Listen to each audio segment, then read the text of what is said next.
maalinba maalinka ka dambaysa isa soo taraya cadadka lacagta oo ganacsada Cabdalla Maxamed Cali oo loo yaqaan Cabdalla Maalin oo kala baxsaday dad Soomaaliyeed oo u badan mas'uuliyiin xubno sarsare ka ah dowladda federaalka ah ee Soomaaliya. Lacagta oo la baxsaday ganacsada Cabdalla Maalin ayaa lagu qiyaasay 67 milyan oo dollarka Mareykanka ah. Asbuucii la soo dhaafay ayaa ninka lagu magacaabo Cabdalla Maxamed Cali lehna shirkadda Maalin Trading Group oo in muddo ah ka ganacsanayay sarifka lacagaha qalaad oo ka baxsaday dalka Kenya. iyadoo oo la laayahay meel uu cag iyo cirib dhigay ganacsada Cabdalla ayaa waxa uu xafiis ku lahaa dalalka Kenya, Soomaaliya iyo waliba Koonfur Afrika. Ganacsada Cabdalla ayaa sidoo kale waxa uu ku jiray ganacsiyo kale oo ay isugu jiraan iibinta guryaha iyo ganacsiga dhoofinta bagaashka. Dadka Soomaaliyeed ee uu lacagta u hayay ayaa kor u dhaafaya 100 qofood kuwaas oo intooda badan ka tirsan dowladda Farmaajo. Cabdullaahi Gaafu oo ka mid ah xildhibaanada baarlamaanka federaalka Soomaaliya isla markaana hore u soo noqday taliyaha hay'adda nabad sugidda iyo sirdoonka qaranka ee NISA ayaa waxa uu ku lahaa shirkadda uu madaxda ka ahaa Cabdalla adduun lagu sheegay 3 milyan iyo 800 kun oo dollarka Mareykanka. waan dhacanahay wixii lacag aan lahaa waa dhuntay waana lala baxsaday meel aan wax ka bilaabo ma aqaano. war haddii aan xitaa ninkaasi weydiin lahayn lacagteeni lama oga meel uu jiro iyo inuu dhintay iyo inuu nool yahay, ayuu yiri Generaal Gaafow. 3 habeen ka hor ayay ahayd markii dhakhtarka loola cararay Generaal Gaafow kadib markii uu ku soo booday wadna xanuun degdeg ah. xanuunka Gaafow ayaa lala xiriirinayaa lacagta laga lunsaday. dhanka kale shabakada sirta media ayaa loo xaqiijiyay in ganacsada Cabdalla uu labadii bilood ee u dambeysay oo xukuumadda Xasan Cali Khayre kala shaqeynayay in uu furo bangi gaar ah loo leeyahay si Xasan Cali Khayre iyo saaxiibadiisa ay lacagaha u soo marsiistaan. bangigan ayaana la doonaya in la furo intaan la gaarin doorashada lagu wada in ay dalka ka dhacdo sanadka dambe. ganacsada Cabdalla ayaa bishii Janaayo ee sanadkan waxa uu marti u ahaa Xasan Cali Khayre kaasoo dejiyay hotel ku yaala xarunta Xalane intii uu ku sugnaa Muqdisho. waxa uu kulamo gaar ah la galay Xasan Cali Khayre iyo wasiirka amniga Ducaale Islow kuwaas oo kala hadlayay sida ugu dhaqsiyaha badan ee loo furi karo bangiga gaarka loo leeyahay si ay u dhigtaan hantida dadweynaha ay ka dhacaan.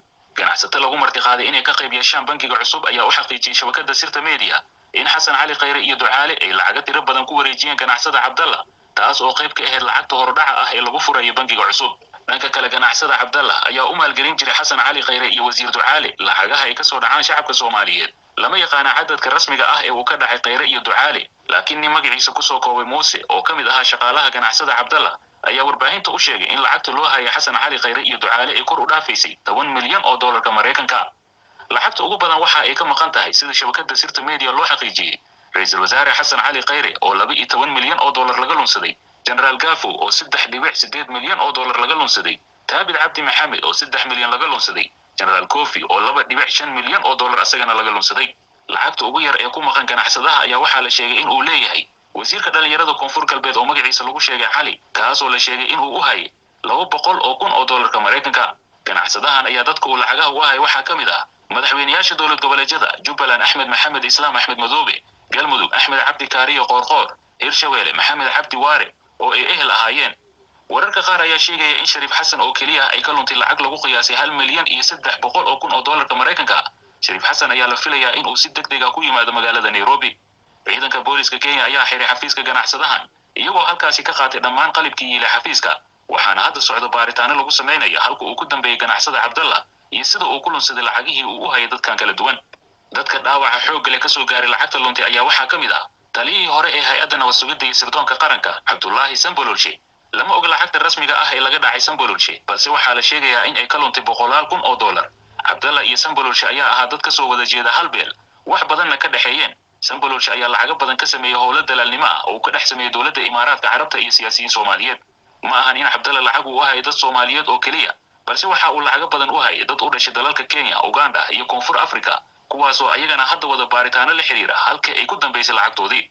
mas'uuliyiinta uu lacagta kala baxsaday waxa kamid ah wasiir Ducaale, Fahad Yaasiin, ra'iisul wasaare Xasan Cali Khayre, Generaal Gaafow, Cabdikariin Gambe, Korneel Maxamed Jimcaale Kofi, Cabdullaahi Goodax Bare, wasiir Sheekh Nuur, madaxweyne Waare, Cabdiwali Garyare, Cabdirasaaq Shoole, Cabdifataax Shaawi, Cabdishakuur Cali Mire, Axmed Maxamed Islaam Axmed Madoobe, wasiir Jamaal Xasan, senator Ugaas Dhegey, Maxamed Nuur Tarsan, Xuseen Dhagaweyne, Saciid Kambala, Taabid Cabdi Maxamed, senator Dhagdheer, Shariif Xasan Sheekh Aadan, Axmed Qoorqoor, Ibraahim Dheere, Cabdiraxmaan Cabdishakuur, أحمد دعالة جيلي حاب عبد السمد معالي محمود يا حسن عبد الله فرماجو أو أحمد حوينة فرماجو ولا الكيساء.